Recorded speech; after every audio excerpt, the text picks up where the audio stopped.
اعوذ باللہ من الشیطان الرجیم بسم اللہ الرحمن الرحیم الصلاۃ والسلام علیک یا رسول اللہ وعلی آلک واصحابک یا حبیب اللہ۔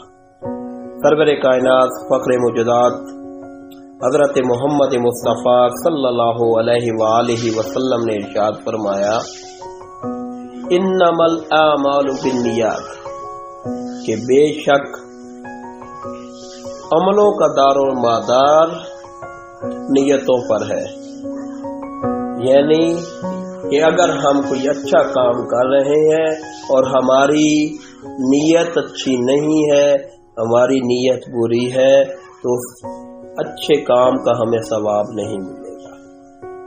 تو لہذا کوئی بھی کام ہے، کوئی بھی عمل ہے، اگر اس میں آپ کی نیت اچھی نہیں ہے تو آپ کو اس کا ثواب نہیں ملے گا۔ آباد رہے وہ شخص جس نے حدیث سنی اور